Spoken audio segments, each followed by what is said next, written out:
Did you ultimately get the scoreline that your performance deserved tonight? I think yes. I think we play well. We did a really good game. I think we create a lot of chances. We also miss a penalty. I miss a penalty, and I think the result it's fair. You know, for what we do, for what we believe, for the reaction we have after the goal we take.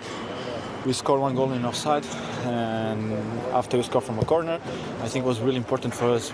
Today was about winning and not about the performance, but I think we put both together today. You've been so reliable on penalties. Did you change your approach, your technique tonight? No, I already take some. I don't remember against two. I take the same way I did today. I don't kick as I want because I want to put the ball more in the corner because I knew it. The keeper have some problems when the ball goes higher, but was not good enough. He saved. Congratulations for him. He was the first goalkeeper in the Premier League to save a penalty from me. So now the people can say I can miss penalties too. You had the goal disallowed. You had the frustration of the penalty. Did that make you more motivated to try and turn this game around in the closing stages? No, the motivation was for winning. You know, we know we need to win today. It was important for us. Of course, I was frustrated about missing the penalty because it was the 2-1. But I think we have a great reaction after. We scored great goals. Rush did well in both of them. He did what we do in the training ground, and I think he deserved what the last goal from him was deserved because he did a really good game today. And this is about the team. We win. We are all happy. Of course, after that defeat, we need to win and we need to keep taking points for going away. And finally, a couple of players had taken some criticism. It was a very difficult result last time. How important was it to win tonight? Of course, it's always important winning about after that game.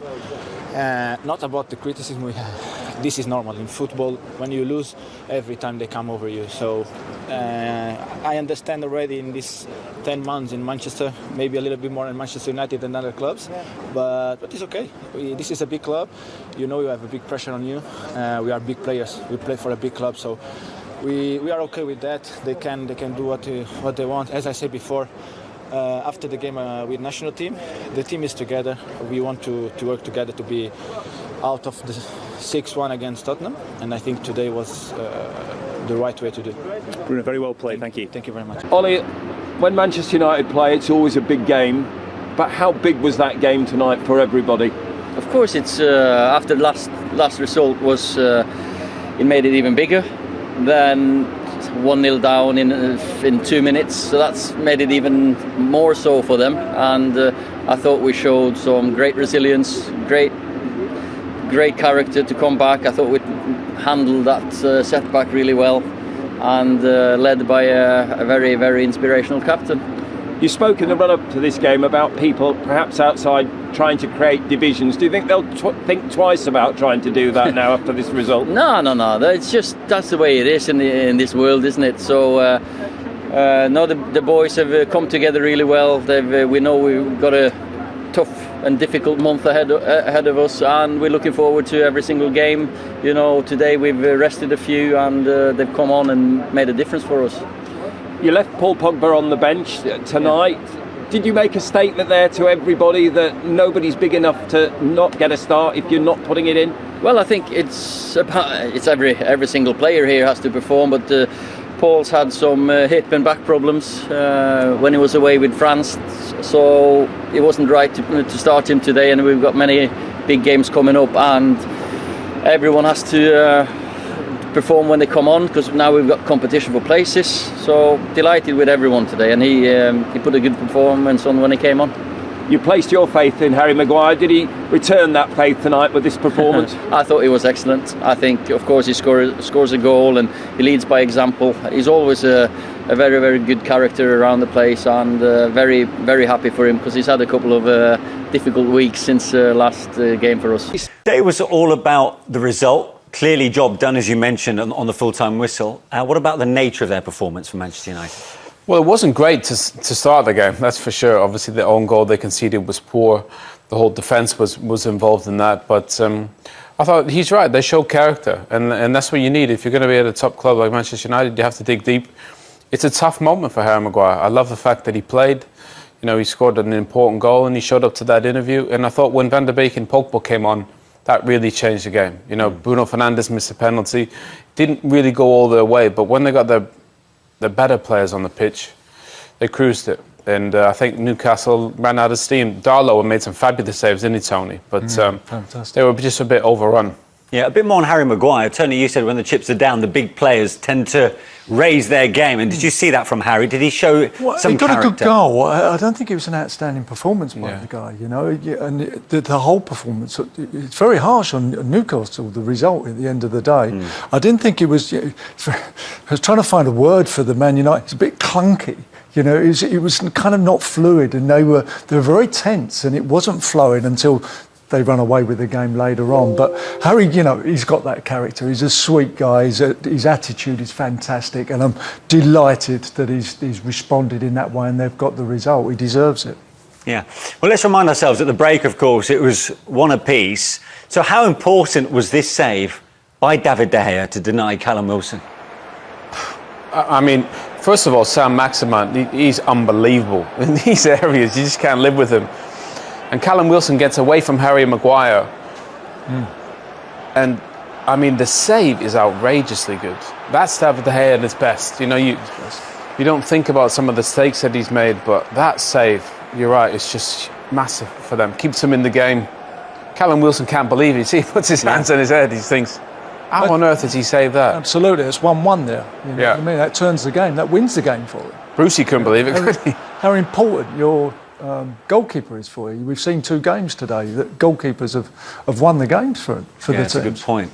And don't forget, his participation in the second half was in doubt, wasn't it? Because after that shoulder injury in the first 45. Yeah, absolutely. You've said it. You looked like he was going to be out the game.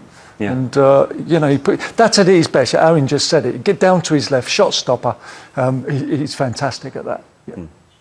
Manchester United thought they got themselves a lifeline. They were given a penalty, of course. Jamal Lewis's challenge on Marcus Rashford. How did you see this, Owen?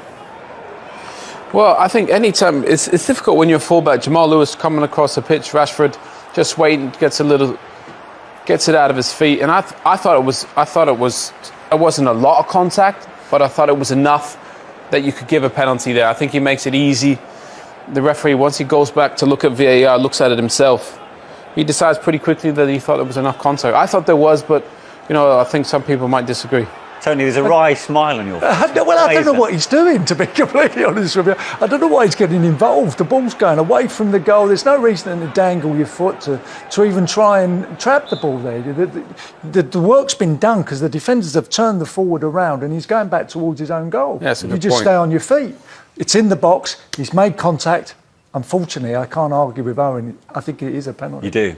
OK, let's get the viewpoint of a former Premier League referee. Dermot Gallagher joins us now. Dermot, always good to see you. Did that decision by Craig Pawson, once he'd looked at his pitchside monitor, did that surprise you when he awarded the penalty? It did a little bit, Manish. I thought it was minimal contact, but what I would say, I think this season where we've seen the referees go to a review monitor, it sits a lot better because rather than Lee Mason say to him, I think you should give a penalty, he said to Craig, you go over and have a look yourself. I think the referee then takes ownership of it.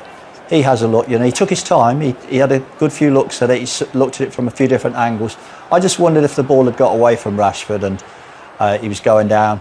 There is contact, there's no doubt about that. Whether it was enough to give a penalty, only Craig knows. But I think that was the good thing, Manish, that the referee ultimately made the decision. Yeah, it's the impression, I suppose, importantly, that it gives, of course, that, you know, the on-pitch referee has that final say. Yeah, I think that's right, Manish. I think as the term is, he's taken ownership of that decision, and I think that sits better. You know, whether he gives it or not, people will accept that more readily than if the VAR makes that decision for him in that situation. OK. Dermot, thanks very much indeed. And you agree with that, Owen, don't you? Yeah, I just love the fact that the ref who's reffing the game can still make the decision. So he goes up to the VAR, then he can go to the monitor and look at it. I love the fact he's behind the monitor looking at it. Yeah, and we can see him looking at it. And yeah, and he goes, yeah, I'm going to give that, you know, because he didn't give it initially. He goes to look at it, and that's what we got the monitors for. Go have a look yourself. You know, it takes what, 20 seconds? Can you imagine if the fans were in the stadiums, though, what the kind of outcome of He'd be hiding behind the monitor, wouldn't he? Please don't let me. I'm in. Yeah. But as for the penalty, well, you know, Bruno Fernandes has got a terrific record in his short spell at Manchester United, particularly from the spot. I don't think we saw this coming, did we? Well, you think about how hard this is for goalkeepers now, you know, to not come off their line. Cardala with a fabulous save. He definitely didn't deserve to lose 4-1. Look, he's got 1 foot behind the line, 1 in front. I mean, brilliant reaction save. Never misses Bruno Fernandes, but he was Newcastle's best player, Cardala. Brilliant save. And not for the first time already this season, I hasten to add. And let's not forget, he didn't start this season. Their first choice is there because of injury to Martin Dubravka. I know you were very impressed with Cardala. Absolutely. I was just about to say 2 in 2 my penalty takes. I scored 2. And my philosophy was, if I didn't know where I was kicking it, the goalkeeper wouldn't. Sorry, I'll go back to you, Bruno. But Bruno Fernandes, clearly, after 90 minutes, had quite an eventful game with a penalty miss, of course, or the save, I should say. The goal disallowed as well for offside. But what a classy finish in the end. This is fantastic and a wonderful. Look, Bruno Fernandes, the overlap there was incredible. You know, the way that he went behind the player, and the finish is sublime. It's wonderful. Onside.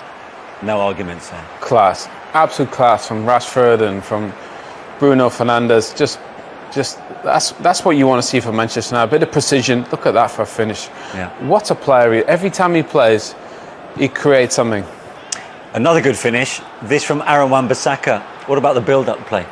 Look, I think this is huge for him, just to give him confidence. Get in these areas, you know, play a lovely little 1-2 outside of his foot there. And I think even Ole put a big smile on his face. It's a huge moment for him because they need him to get into these positions and be confident. And that will give him a ton of confidence because I think in the defensive side, he's good. In the attacking phase, I think he needs to improve a bit, doesn't he, Tony? It's just they're chasing the game now. The game's gone. It's 2-1 and... holes are appearing and it's flattered United in this respect, but they are in the groove now. Their confidence is up. The difference, you score a couple of goals, the difference in that is incredible, and a fantastic finish to rub salt into the wounds, really. But man of the match, Bruno Fernandes, with some assist here. Tell you what, it's a dream. That ball is absolutely fabulous. Marcus Rashford, everything about his touch, out of his feet, great finish. That's what you love to see, Marcus Rashford running forward, and Bruno picks him out beautifully. OK, well, let's find out how much of a relief that result comes for the